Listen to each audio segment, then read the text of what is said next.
అభ్యర్థుల కోసం తెలంగాణ కాంగ్రెస్ కసరత్తు చేస్తోంది. అసెంబ్లీ ఎన్నికల్లో పోటీ చేసిన వారికి ఎంపీ టికెట్ ఇవ్వొద్దని అధిష్టానం భావిస్తోంది.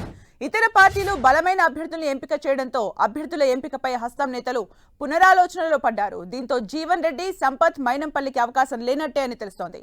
ఇప్పటికే 4 అభ్యర్థుల్ని కాంగ్రెస్ ప్రకటించింది. ఇక మిగిలిన 13 మంది అభ్యర్థుల కోసం అన్వేషణ కొనసాగిస్తోంది. అభ్యర్థుల ఎంపిక కోసం సునీల్ టీంతో ఫ్లాష్ సర్వేలు చేపడుతోంది. ఎమ్మెల్సీ నియామకానికి హైకోర్టు బ్రేక్ వేయడంతో మల్కాజ్గిరి నుంచి ఈటెలపై కోదండరాంను బరిలో దించాలని యోచిస్తున్నారు. ఇక పూర్తి సమాచారం మా ప్రతినిధి ప్రతాప్ అందిస్తారు. ప్రతాప్.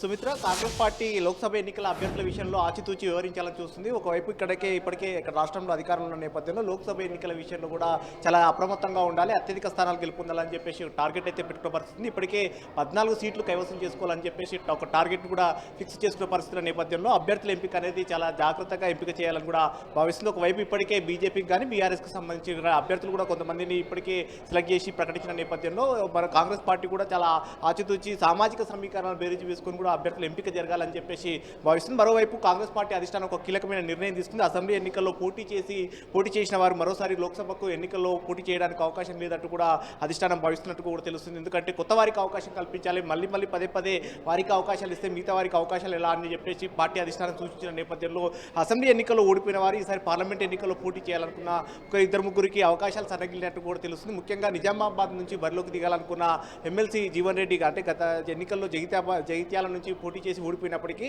మళ్ళీ ఈసారి నిజామాబాద్ నుంచి పోటీ చేయాలని కూడా భావిస్తున్నారు. అయితే అతనికి ఈసారి అవకాశాలు సన్నగిలినట్టుగా కనపడుతుంది. మరోవైపు మైనంపల్లి హనుమంతరావు మల్కాజ్గిరి అసెంబ్లీ నుంచి పోటీ చేసి ఓడిపోయిన మైనంపల్లి హనుమంతరావు ఈసారి మెదక్ నుంచి పోటీ చేయాలని భావించారు. అతనికి కూడా అవకాశాలు లేనట్టే భావిస్తున్నారు. అయితే అలంపూర్ నుంచి కూడా పోటీ చేసి ఓడిపోయిన సంపత్ కుమార్ నార్కర్నూల్ నుంచి పోటీ చేయాలని భావించారు. కానీ అక్కడ నుంచి కూడా ఆయనకు ఈసారి అవకాశం లేనట్టు కూడా పార్టీ వర్గాల ద్వారా సమాచారం అవుతుంది. అయితే ఈ పరిస్థితుల నేపథ్యంలో కొత్త వారికి ఏ విధంగా అవకాశాలు ఇవ్వాలనే దానిపైన కూడా ఆలోచన చేస్తుంది. ఇప్పటికే 4 స్థానాలకు అభ్యర్థులను ప్రకటించిన నేపథ్యంలో మిగతా 13 స్థానాలకు సంబంధించిన అభ్యర్థుల విషయానికి సంబంధించి సామాజిక సమీకరణాలు కూడా బేరీజు వేసుకుని కూడా అభ్యర్థులు ఎంపిక చేయాలని చెప్పేసి భావిస్తుంది. అందులో భాగంగానే ఒక సునీల్ కనుగోలు పార్టీ వ్యూహకర్త సునీల్ కనుగోలు టీం తోటి ఒక ఫ్లాష్ సర్వే చేయించాలని భావిస్తుంది. మిగతా 13 స్థానాలకు సంబంధించి కూడా ఎవరెవరు అభ్యర్థులను బరిలో దిగిస్తే బాగుంటుందని ఒక అంచనా కూడా వస్తుంది. అందులో భాగంగానే ముఖ్యంగా మల్కాజ్గిరి స్థానానికి సంబంధించి గత ఎన్నికల్లో ఇక్కడ నుంచి రేవంత్ రెడ్డి పోటీ చేసి గెలుపొందారు కాబట్టి సీఎం సీట్ కాబట్టి ఖచ్చితంగా మల్కాజ్గిరి స్థానం పైన చాలా ఎఫెక్టివ్ ప్లేస్ ఉంటుంది కాబట్టి దానికోసమని అక్కడ బలమైన అభ్యర్థిని బరిలో దింపాలని కూడా కాంగ్రెస్ పార్టీ భావిస్తుంది. అయితే అక్కడ బీజేపీ నుంచి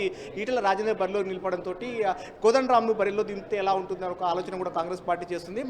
ఎమ్మెల్సీ ఎన్నికలకు సంబంధించి హైకోర్టు స్టే ఇచ్చిన నేపథ్యంలో దీనికి సంబంధించి మళ్ళీ మొదటి నుంచి కూడా ప్రాసెస్ చేయాల్సిన అవసరం ఉంటుంది కాబట్టి ప్రస్తుతం ఎమ్మెల్సీకి నోటిఫికేషన్ జారీ చేయాల్సిన ప్రక్రియ ఎంత ఉంటుంది కాబట్టి ఈలోపు లోక్సభ ఎన్నికల్లో పోటీ చేయించాలని చెప్పేసి ఒక ఆలోచన చేస్తుంది. ఈ అంశానికి సంబంధించి కోదండరాంతో కూడా చర్చలు జరుపుతున్నట్టు కూడా పార్టీ వర్గాల ద్వారా సమాచారం అవుతుంది. మిగతా అంశానికి సంబంధించి సామాజిక సమీకరణాలు బేరీజ్ వేసుకొని బీసీలకు 4 సీట్లు ఇవ్వాలని చూస్తున్నారు. ఇప్పటికే సురేష్ షెట్కార్కు జైరాబాద్ నుంచి ఇచ్చారు కాబట్టి మిగతా 3 స్థానాలు సికింద్రాబాద్ నుంచి బొంతు రామోన్ కానీ అదేవిధంగా మెదక్ నుంచి నీలం మధు అదేవిధంగా ఈరవత్రి అనిల్ నిజామాబాద్ సీట్ నుంచి జీవన్ రెడ్డి పక్క తప్పుకున్నట్లయితే అక్కడ నుంచి ఈరవత్రి అనిల్ మాజీ ఎమ్మెల్యే గత అసెంబ్లీ ఎన్నికల్లో కూడా పోటీ చేయలేరు కాబట్టి ఈరవత్రి అనిల్కు ఇవ్వాలని ఒక ఆలోచన చేస్తుంది. సో మొత్తం మీద సామాజిక సమీకరణాల బేరీజ్ వేసుకొని ఫ్లాష్ సర్వే ఆధారంగా కూడా టికెట్లు కేటాయించాలని కాంగ్రెస్ పార్టీ ఆలోచన చేస్తున్నట్టుగా కూడా తెలుస్తుంది.